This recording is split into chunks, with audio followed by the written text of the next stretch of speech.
تو آج آپ کے سامنے جو تھوڑی سی گفتگو کرنے کا ارادہ ہے وہ ہے کفر کو کچھ بیان کیا جائے۔ اس تناظر میں ہم کفر کی کچھ اقسام کو مختصراً آپ کے سامنے رکھیں گے۔ یعنی اللہ رب العزت نے اپنے اس دین کو واضح کرنے کے لیے بڑے احسن انداز سے اس قرآن کے اندر اور رسول اللہ صلی اللہ علیہ وسلم نے اور پھر ان کے شاگردوں نے، صحابہ رضی اللہ عنہم اجمعین، اور پھر ان کے شاگردوں نے بڑے احسن انداز سے اس کو بیان کیا ہے۔ جیسا کہ میں بھی کچھ دیر پہلے عرض کر آیا کہ کفر جو ہے وہ اس کے مختلف درجے ہیں، تو اس کی دو بڑی کیٹیگری ہیں۔ ایک یہ ہے کہ وہ کفر جو بندے کو دائرہ اسلام سے خارج کر دے، وہ کافر ہو جائے، اللہ رب العزت کا انکار کرنے والا۔ پھر اس کی مختلف اقسام ہوں گی، اس کو کفر اکبر کہتے ہیں۔ اور ایک ہے کفر اصغر، یعنی وہ گناہ جس کو شریعت نے بہت بڑا تصور کیا ہے، اس لیے اس کے اوپر کفر کا اطلاق کیا ہے، لیکن وہ ایسا کفر نہیں ہے جو بندے کو دائرہ اسلام سے خارج کر دے۔ جیسا کہ اس کو مختصراً آپ ایک دو مثالوں سے سمجھ لیں کہ حدیث ہے، اس کا مفہوم ہے کہ سباب المسلم فسوق وقتالہ کفر، کہ مسلمان کو گالی دینا فسق ہے اور اس کو قتل کر دینا کفر ہے۔ مسلمان کو قتل کر دینا کفر ہے۔ اس کے اوپر پوری امت اجماع ہے کہ اس کفر سے مراد دائرہ اسلام سے خارج ہو جانے والا نہیں ہے، بلکہ انتہائی درجے کا گناہ ہے۔ تو یہ کفر اصغر ہے، کفر اصغر ہے۔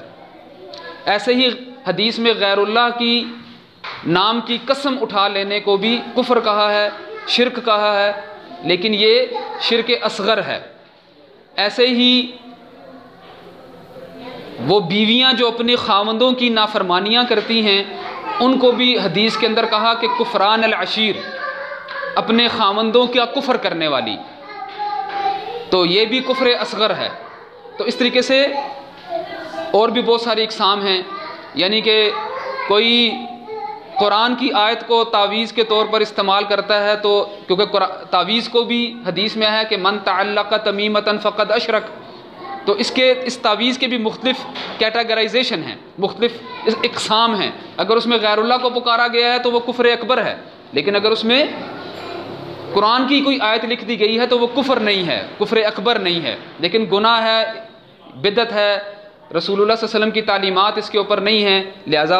اس کے اوپر بھی اس کا اطلاق کفر اصغر کا ہو سکتا ہے۔ تو اس طریقے سے کفر اصغر، لیکن ہمارا موضوع کفر اکبر ہے آج کا۔ کفر اکبر یعنی وہ کفر جو بندے کو دائرہ اسلام سے خارج کر دے، اکبر، بڑا کفر۔ ایسے ہی شرک کی بھی اقسام ہوتی ہیں، شرک اکبر اور شرک اصغر، بین ہی وہاں پر بھی اس کے معنی وہی ہوں گے۔ شرک اصغر وہ ہے جو اس گناہ کی ہولناکی کو بیان کرنے کے لیے اس کے اوپر شرک کا اطلاق کیا گیا ہے، ورنہ وہ ایسا شرک نہیں ہے کہ بندے کو دائرہ اسلام سے خارج کر دے۔ لیکن جو شرک اکبر ہے وہ شرک ہے جو بندے کو دائرہ اسلام سے خارج کر دیتا ہے، اللہ تعالیٰ ہمیں اس سے بچا کے رکھے۔ تو یہ کفر اکبر کی جہاں تک بات ہے، تو کفر کے معنی کو ہمیں سب سے پہلے سمجھ لینا چاہیے۔ کفر یکفر کے معنی ہے ڈھانپ لینا، چھپا دینا۔ چھپا دینے کو کفر کہتے ہیں عربی میں، زبان میں، لنگوسٹیکلی، لغوی اعتبار سے۔ اسی لیے جو کسان ہوتا ہے، جو دانے کو زمین کے اندر چھپا دیتا ہے تاکہ اس سے پھر پودے نکلیں اور فصلیں نکلیں، اس کو بھی کیونکہ وہ بار بار یہ عمل کرتا ہے اور یعنی بہت سارے دانے پھینکتا ہے اور ہر سیزن میں کرتا ہے، تو اس کے لیے مبالغہ کا صیغہ استعمال کیا جاتا ہے۔ کافر بھی اس کو کہا ہے اور کفار کہا ہے اس کو، کفار۔ جیسا سورہ فتح کی آخری آیات میں ہے، اعجب الکفار نباتہ، کہ کسان کو وہ کھیتی بڑی بھلی لگتی ہے۔ اور مقام پر بھی یہ اس لفظ کا اطلاق ہوا ہے کسان کے اوپر، تو کیونکہ وہ بار بار یہ پریکٹس کرتا ہے اس لیے اس کو کفار کہا، کیونکہ وہ بار بار یہ عمل کرتا ہے، کیونکہ وہ چھپاتا ہے تو لغوی اعتبار سے وہ لفظ استعمال کیا گیا۔ تو جو اللہ رب العزت کی آئی ہوئی ہدایات کو چھپا دے، اپنے نفس سے، اپنی آنکھوں سے، اپنے دل سے، ظاہری طور پر، باطنی طور پر وہ کافر ہے۔ اللہ رب العزت کی ہدایات کو چھپا دے، چاہے وہ خود آنکھیں بند کر کے اس کے چھپانے کا ذریعہ بنے، یا آنکھیں کھول کر اس کی طرف توجہ نہ دے، اس کو سائڈ پہ کر دے، تب بھی یہ کافر کا اطلاق جو ہے اس کے اوپر ہوتا ہے۔ لیکن یہ کفر جو بندے کو دائرہ اسلام سے خارج کر دیتا ہے، کفر اکبر، یہ ایک ہی قسم کا نہیں، جیسے میں کچھ دیر پہلے آپ کے سامنے عرض کرایا۔ ان میں وہ بھی ہے جو جھٹلانے کا کفر ہے، یعنی کہ ایک بندے کے سامنے ایک بات پیش کی گئی، اللہ رب العزت کا حکم پیش کیا گیا، اس نے مان کر نہیں دیا، جھٹلا دیا۔ جیسے اللہ تعالیٰ کا فرمان ہے وَمَنْ أَظْلَمُ مِمَّنِ افْتَرَى عَلَى اللَّهِ كَذِبًا، اس سے بڑا ظالم کون ہے جو اللہ رب العزت کے اوپر جھوٹ باندھے، او کذب بالحق لما جاءہ، یا جب حق اس کے پاس آ گیا تو اس کو جھٹلا دے۔ الیس فی جہنم مثوی للکافرین، کہ کیا ان کو معلوم نہیں کہ کافروں کا ٹھکانہ جو ہے وہ جہنم ہے۔ اللہ رب العزت نے ان کو کافر کہا جن کا ٹھکانہ جہنم ہے۔ تو بات حق کی آئی، اس کو مان کر نہیں دیا، تو یہ ایک کفر اکبر کی قسم ہے جس کو کفر تکذیب یا جھٹلا دینے کا کفر کہتے ہیں۔ دوسرا یہ ہے کہ تکبر کرتے ہوئے انکار کر دینا، بات کو سمجھ لینا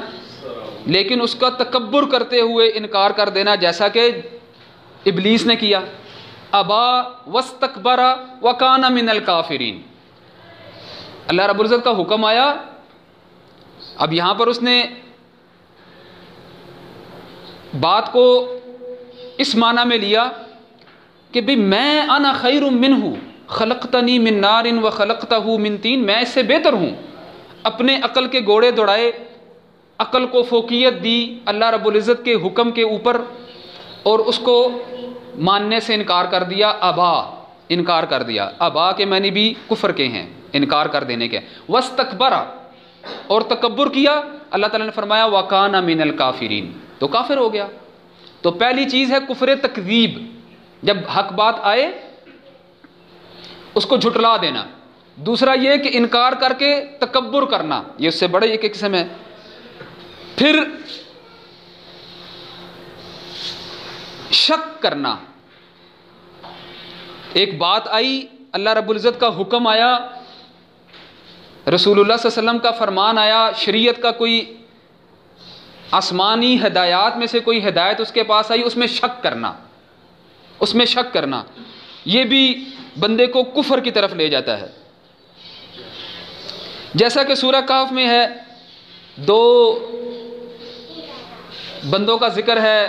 جن میں سے ایک کو اللہ تعالیٰ نے بہت بڑے 2 باغ دیے تھے، اور اس نے کفر کیا، اس کا کفر اللہ بیان فرماتا ہے کہ وہ کہتا ہے ما اظن ان تبید هذه ابدا وما اظن الساعة قائمہ، بھئی مجھے نہیں لگتا کہ کوئی قیامت آئے گی، شک کیا اس نے، قیامت کے آنے میں شک کیا۔ وما اظن الساعة قائمہ، اور قیامت کا آ جانا، اس کے اوپر ایمان رکھنا، یہ ایمان بالآخرہ کی ایک کڑی ہے، ایک جز ہے، ایمان بالآخرہ کی ایک کڑی ہے کہ آخرت کے اوپر ایمان، والیوم الآخر، یہ ایمانیات میں شامل ہے۔ تو اس نے اس ایمانیات کے اندر شک کیا، وما اظن الساعة قائمہ ولئن رددت، اور اگر ایسا ہوا بھی، میں اللہ کی طرف لوٹایا بھی گیا، لأجدن خیرا منہا منقلبا، جو اس نے مجھے یہاں ٹھاٹھ باٹھ دی ہے، ادھر سے اس سے بڑھ کر وہاں بھی دے گا۔ تو اس کا دوست کہتا اکفرت بالذی خلقک من تراب، کیا تو یہ بات کیا کہ اللہ تعالیٰ کا کفر کرتا ہے، اللہ تعالیٰ کا کفر کرتا ہے، یعنی کہ قیامت کے آ جانے کے اوپر شک کرنے کو اس کے دوست نے، جو ایمان والا تھا، اس نے اس کو کہا کہ تو ایسے کر کے کفر کر رہا ہے۔ اور پھر وہ خود بھی آخر میں اس کا جب اس کی کھیتی تباہ ہو جاتی ہے تو وہ اس کا خود اس کو مان کر دیتا ہے کہ لکنہ اللہ ربی، جب اس کی کھیتی تباہ ہو جاتی ہے، اس کے باغ تباہ ہو جاتے ہیں، تو کہتا ہے لکنہ اللہ ربی، بات یہ ہے کہ واقعی وہی میرا رب ہے، ولا اشرک بربی احدا، میں اپنے رب کے ساتھ اب کسی کو شریک نہیں ٹھہراتا، شرک اور کفر نہیں کرتا۔ تو یہ کفر اور شرک کی ایک اور قسم ہے۔ ایک کفر کی قسم یہ ہے کہ اعراض کرنا، یعنی سرے سے اس طرف توجہ ہی نہیں دینا، سرے سے اس کی طرف توجہ نہیں دینا۔ والذین کفروا عما انذروا معرضون، سورۃ الاحقاف کی ایک آیت کا حصہ ہے کہ جب کافر لوگ جس چیز سے انہیں ڈرایا جا رہا ہے اس سے اعراض کرتے ہیں، اللہ رب العزت کی طرف سے ہدایات آ گئیں، رسول اللہ صلی اللہ علیہ وسلم نے شریعت مکمل کر کے دے دی، توجہ ہی نہیں کی، اس طرف دیکھا ہی نہیں، یہ کفر اعراض ہے۔ اور آخری پانچویں قسم کفر اکبر کی کفر نفاق ہے، اور منافقت پھر آگے اس کی مزید تفصیل ہے، لیکن جو کفر اکبر منافقت ہوتی ہے وہ اعتقاداً یعنی کہ ظاہراً اسلام کے اوپر عمل کرنا، لیکن دل کے اندر باطنی طور پر اللہ رب العزت کے اسلام کو، اس کی دی ہوئی ہدایات کو، اس کو نہ ماننا، یہ منافقت ہے۔ تو یہاں آپ کے سامنے ایک پوائنٹ رکھنا چاہوں گا، بلکہ دو۔ ایک تو یہ کہ جو کفار اصلی ہیں، جو اللہ رب العزت کا، اسلام کا، رسول اللہ صلی اللہ علیہ وسلم کا اور جملہ ایمانیات کو مان کر نہیں دیتے ہیں، ان کی صرف ایک کیٹیگری نہیں ہے کہ ہم یہ کہیں فلما جاءہم ما عرفوا کفروا بہ فلعنۃ اللہ علی الکافرین، قرآن میں صرف یہ ایک آیت نہیں ہے، بلکہ یہ ان کفار کی ایک قسم بیان کی گئی ہے کہ جب یہ تمام مفسرین اس کے اوپر متفق ہیں کہ یہاں اس آیت کے اندر جن کفار کا تذکرہ کیا گیا ہے وہ ان کفار کے سادات ہیں، علماء ہیں، ان کے لیڈرز ہیں، ان کے بڑے ہیں۔ فلما جاءہم ما عرفوا بہ، جب وہ ان کے پاس رسول اللہ صلی اللہ علیہ وسلم خود قرآن اسلام آ گیا، اس کا انہوں نے جان لیا، کفروا بہ۔ اس سے پہلے کیا کہا کہ اس سے پہلے وہ دعائیں کرتے تھے، اس سے پہلے دعائیں کرتے تھے کہ وہ نجات دہندہ آنے والا ہے، آخری نبی، وہ ہم اس کے ساتھ مل کر یہ مشرکین جو کفار ہیں ان کے خلاف جہاد کریں گے اور اللہ تعالیٰ ہمیں فتح دے گا۔ اللہ تعالیٰ اس کے بعد بیان فرماتا ہے فلما جاءہم ما عرفوا کفروا بہ، جب وہ آگے رسول اللہ صلی اللہ علیہ وسلم ہدایات لے کر انہوں نے پہچان بھی لیا، اب یہ تمام یہودیوں نے تو نہیں پہچانا تھا، تمام عیسائیوں نے تو نہیں پہچانا تھا۔ الذین آتیناہم الکتاب یعرفونہ کما یعرفون ابناءہم وَإِنَّ فَرِيقًا مِّنْهُمْ لَيَكْتُمُونَ الْحَقَّ وَهُمْ يَعْلَمُونَ،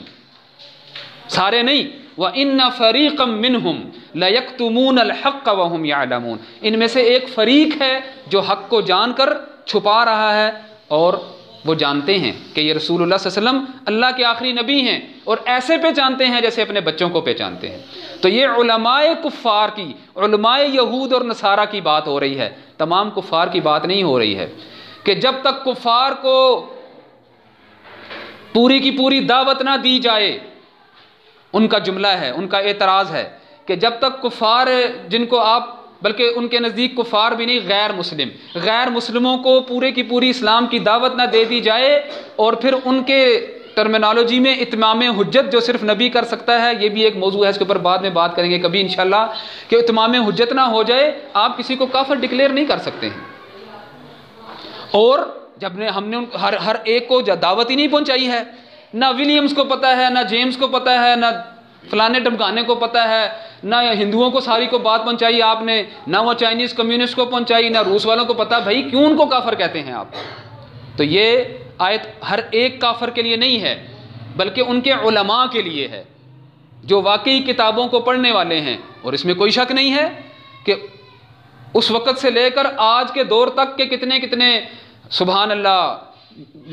جرمنی کی یونیورسٹی میں چلے جائیں، فرانس میں چلے جائیں، امریکہ میں چلے جائیں، وہاں پر پی ایچ ڈیز، ادھر اسلامیات کی پی ایچ ڈیز سے زیادہ وہاں ہوتی ہیں اسلام کے اوپر،